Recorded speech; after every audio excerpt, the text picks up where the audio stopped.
दोस्तों, शायराना मिजाज। चलो इस सेगमेंट में कुछ खास पंक्तियाँ लेकर और ये मेरे अलग अलग मूड्स दिखाते हुए आपके दिल तक पहुंचने की एक कोशिश। बिना दर्द के आंसू बहाए नहीं जाते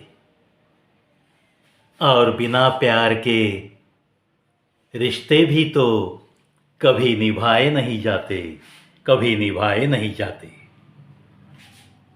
बिल्कुल सही लगता है ना दोस्तों।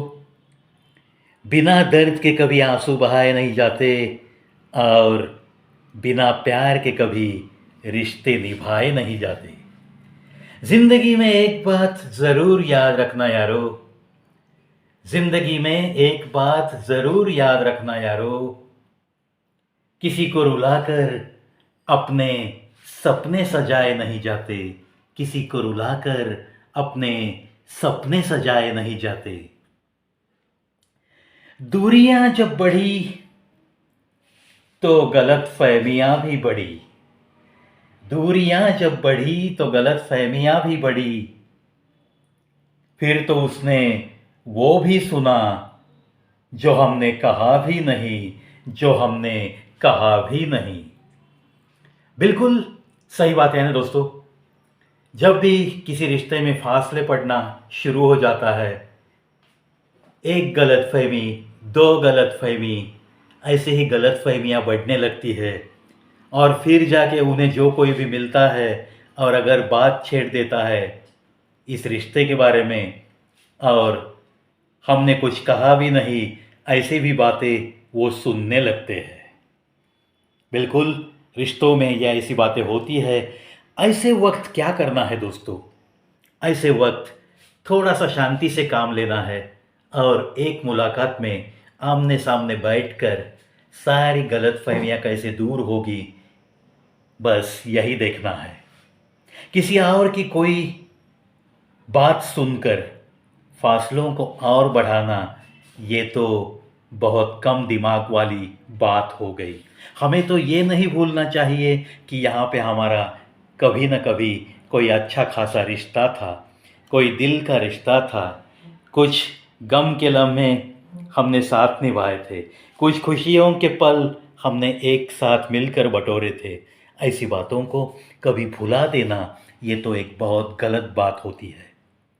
चलो आशा करता हूँ अगर आपके पास ऐसा कोई रिश्ता है तो गलतफहमियां बढ़ने से पहले, दरारें बढ़ने से पहले, ये रिश्ता टूटने से पहले आपको थोड़ा सावध होके एक दूसरे को रिश्तों की कीमत, रिश्तों की अहमियत, इसके बारे में एक मुलाकात लेकर बस दिल खाली करना है।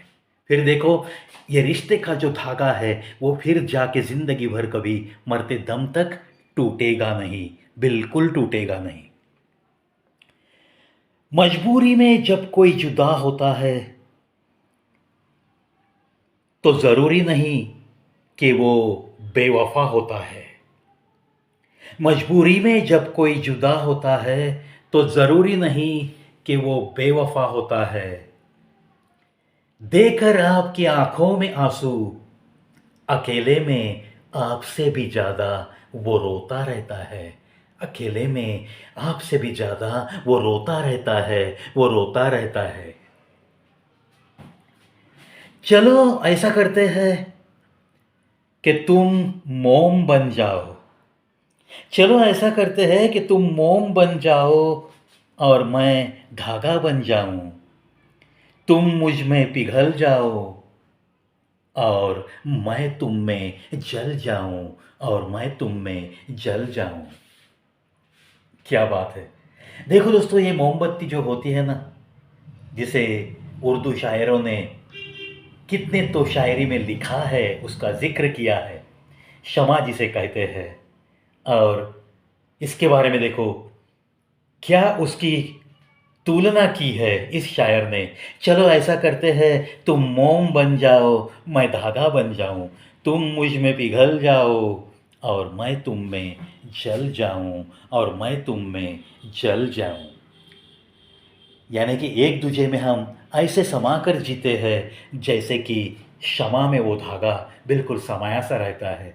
जैसे जैसे वो धागा जलते जाता है, आहिस्ता आहिस्ता वो शमा का अस्तित्व भी कम होने लगता है और दोनों का अस्तित्व एक ही वक्त मिट भी सकता है, मिट भी जाता है। यही तो खासियत होती है उस शमा की और धागे की। देखो ये शायर क्या कहता है, चलो ऐसा करते हैं, तुम मोम बन जाओ, मैं धागा बन जाऊं, तुम मुझ में पिघल जाओ और मैं तुम में जल जाऊं, और मैं तुम में जल जाऊं। दोस्तों, ऐसा ही सुहाना रिश्ता ज़रूर होना चाहिए, और अगर कोई है आपके आसपास ऐसे ही रिश्ता निभाने वाला, तो वो रिश्ता आपको बहुत बहुत मुबारक, और ऐसे ही ये रिश्ता बिल्कुल टिका रहे, यही मेरी आपको ढेर सारी शुभकामनाएं। चलो आशा करता हूँ दोस्तों, ये आज का शायराना मिजाज आपको अच्छा लगा होगा। अगर अच्छा लगता है तो कमेंट बॉक्स में ये प्रवि आपका इंतज़ार करता है। इस बात को आपको कभी भूलना नहीं है।